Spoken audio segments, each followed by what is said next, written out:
Hello and welcome everybody to a question. What is the most influential golf company in the last 100 years? If you read back about the history of the origins of golf in long-nosed woods, there's an amazing fruit wood for drivers. There's an amazing history to golf, but we're talking about what makes our modern bags. So who influenced that in the last 100 years? What company? What golf company? Or individual? So we should discuss that. And the reason why I want to make this video is because this year I had a 10-year-old in my face just like, I don't get why Ping is so popular. Who cares about Ping? What have they done? What have they done? In another discussion with my golf friends, we were discussing what's the most influential golf company.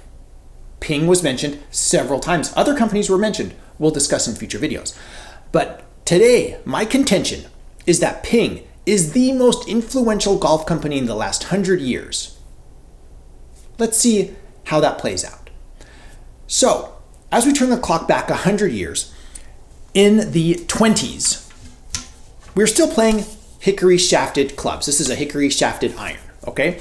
Let's pull out the hickory shafted putter here. Okay, this is what a blade putter is. This is a true blade putter. Vintage enthusiasts will continue to argue this is the true blade style of putter. Hickory shafted, lovely putter. I've used this putter. It actually feels pretty good. To stand out, Spalding came out with, people will say it's more than just standing out, the hollow back putter. This was, I believe, I should have looked this up, but I believe it was around 1919. Around 1920 is when the hollow back came out. Okay, so a little more than 100 years. The making of this video, it's the end of 2023. So a little more than 100 years ago, they came out with this, with the hickory shaft. This is the steel shafted version they came out with in the 30s, okay? So near as makes no difference, about 100 years old. Hollow back putter. Was this influential? Yes, absolutely. Because McGregor copied it, making the Ironmaster. And Wilson copied the Ironmaster and called it the 8802. Now this style of hollow back flanged putter is called, everybody, the 8802 style putter, okay? So they still make them. They're still popular today. They're lovely. TP Mills has varieties of them. Wilson still makes them. Lots of companies make a version of the 8802 style putter. Influential, yes. Okay, so this is one of the options that we had back then, along with your blade putters. Let's just see if we can make a bouquet of putters here. Then, obviously, Bullseye comes out. As soon as I pick this up, I realize there's a Goodwill sticker on it. If you want to own a piece of golf history for $2.99 right now at Goodwill, you can find, probably not right now, but in the past, you've been able to find for $3 a Bullseye putter at Goodwill. All right, so Bullseye was another heel, toe weighted, almost face balanced putter. Not quite. So lovely weighted putters, a variety of putters here. And then in the 60s, I believe it was 1966, Carsten Solheim, the founder of Ping, comes out with the answer putter. Okay, so you show this to the 10-year-old who asked me that question, you know, who cares about Ping? And they're just like, oh, they copied Scotty Cameron. We need to stop the presses. Okay, remember when you showed your child, this happened to me, you show your child like Empire Strikes Back, you know, with Darth Vader there and Luke Skywalker. This is a Star Wars reference. Empire Strikes Back, for those of you that don't know. And he's like, no, I am your father. It's like this big reveal. Spoiler alerts. And Luke is like, no. Okay. In my family, children have seen Toy Story 2 before they saw Empire Strikes Back. And so the first thing they were like is, ha ha ha, this is like Toy Story. One of these things came before the other, okay? This isn't copying Scotty Cameron. Scotty Cameron is using the ideas presented here in the Ping Answer putter to make a putter very similar to this. Several putters very similar to this, okay? So it's so influential.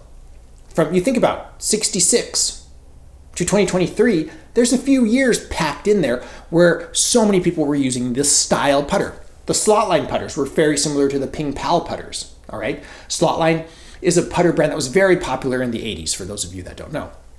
So Slotline, Scotty Cameron. Any golf manufacturer Callaway, Odyssey, they're all piggybacking off of this design. Now, I'm not saying universally all putters. They still make bullseye putters. They still make 8802 style putters. They make mallet putters that have no connection with this putter. However, this putter, very influential, okay? Alone, a good enough reason for Ping to be revered. For all of you new golfers out there, this is very famous. All right, well, yeah, putters, but what about other golf equipment? So we discussed irons. 100 years ago, this is what an iron looked like. Hickory shaft, bladed iron. And you can see, I don't know if you can see in the light, but this one has a diamond muscle on it, okay? Which was kind of popular in the 1920s. Okay, interesting. And it was just there were just variations of muscle backs or just, flat pieces of steel, blade style irons. Then they kept making these and kept making them. McGregor, introduced some little decorative things like different muscles, but it's still just blade putters. And then leave it to Ping to come out with what he called perimeter weighting or hollow back irons. So that moved the weight around the perimeter, so it increased the MOI, so your hands didn't sting when you missed a shot slightly or hit a thin shot in the cold weather. So the Ping I comes out. Which one of these is the Ping? The Ping I came out. The Ping I 2. Revelation to hit. All of a sudden, all the other golf companies were scrambling. They're like, oh my goodness, how are we going to make our clubs feel that good?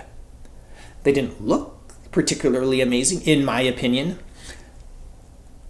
Offset, also increase MOI, increase forgiveness, reduce that angular acceleration. So, let's talk about today's clubs. How many people out there are playing cavity back irons?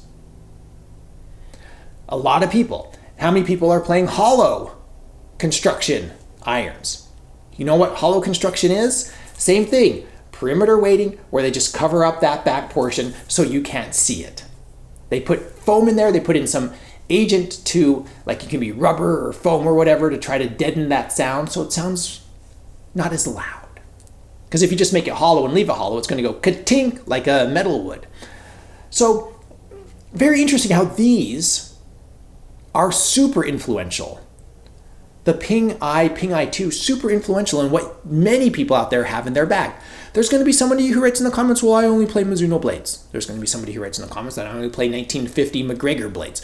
But as far as like modern golf equipment, the majority of people, whether you're playing the TaylorMade 790, the 770, whatever, pick an iron set, a hollow iron head or a cavity back, thanks to the origins of Ping. All right, so modern irons, modern putters. Well, that's 2/3 of my bag. More than that if you count how many irons you have, but it's a huge chunk of your bag. Where we owe a debt of gratitude to Ping in the 60s, starting up his little, 60s, 70s, starting up his little putter company, making amazing golf equipment. Interesting. So, let's talk about woods. Well, Ping, historically, woods were just a piece of wood on a stick, okay? Whether it be hickory, then obviously in the 30s they moved to steel shafts, and Ping looked at that and said, let's just make that.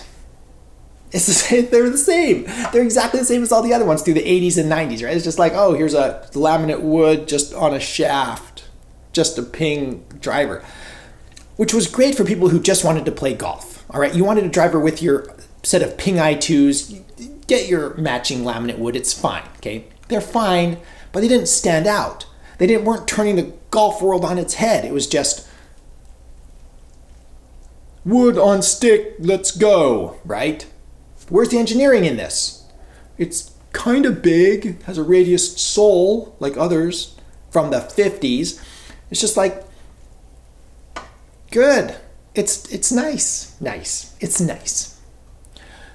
But maybe they did it, maybe later on, Ping turned the driver world on its head.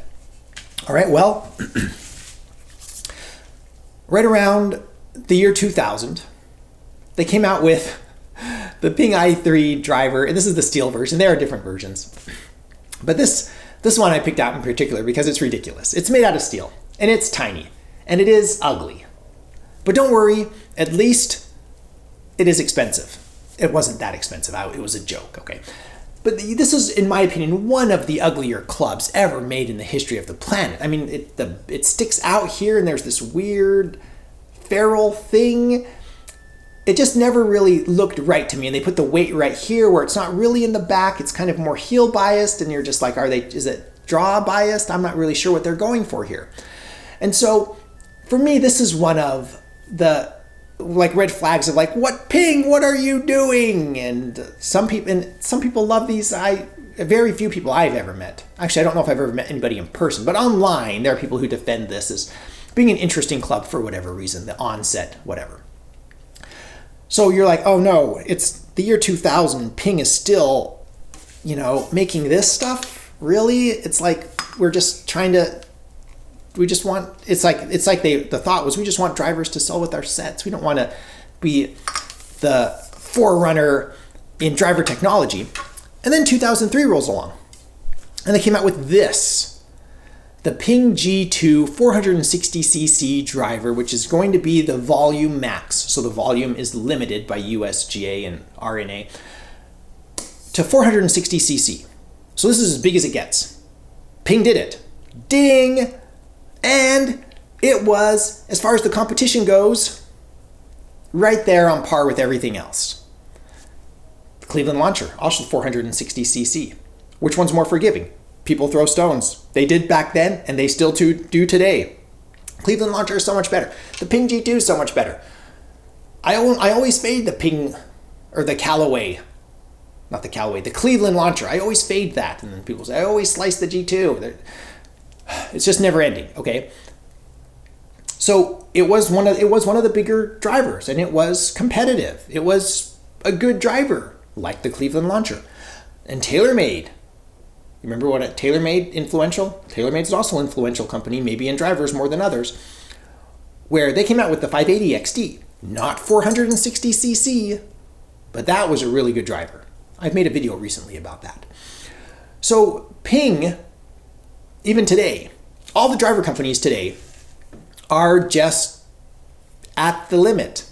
They're just all good because they all hit that regulatory limit of we can't go any further than this. And so now they're just looking for little marketing things and maybe marginal gains. It's you watch all this data collection online and you're like, it's marginal at best.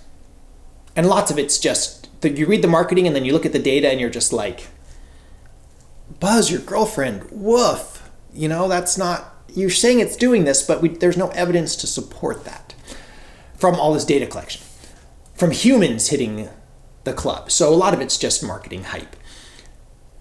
So Ping, influential in not so much drivers, but influential in putters, influential in irons. Ping i2 right here to represent. Okay, so to all you 10-year-olds out there, well, who cares about Ping? What has Ping done? A lot. Ping has done a lot in probably the most influential, in my opinion, the most influential company in the last 100 years. All of our irons, I see going back to the Ping i2 style. When I say all, not all. I misspoke. Everything except for blades, true blades, trace their iron lineage back to the Ping i2. Many putters, the blade style putters, the flanged perimeter weighted style putters, come back to the Ping Answer style putter. And Ping still makes drivers. I think that's the most accurate way to say it. So let me know your thoughts in the comments below. Was Ping the most influential golf company in the last 100 years? And if not, who was? More of these videos coming. Like I said, this is kind of geared towards new golfers, introduction to vintage golf and appreciating this amazing history that we have in golf. I can make a full documentary about this and about some of the old stuff back in the day, using British fruit wood to make drivers. Really interesting history. Anyway, if you enjoy this content, please subscribe. If you want to support this channel, you can join us on Patreon. I love my patrons. Thank you so much for your support. It's general support over there. They really keep me going. Anything helps. $1 a month helps out so much. I really appreciate it. And if you enjoy this content, please subscribe. Thank you for watching. I am The Vintage Golfer. Don't forget to leave your comments.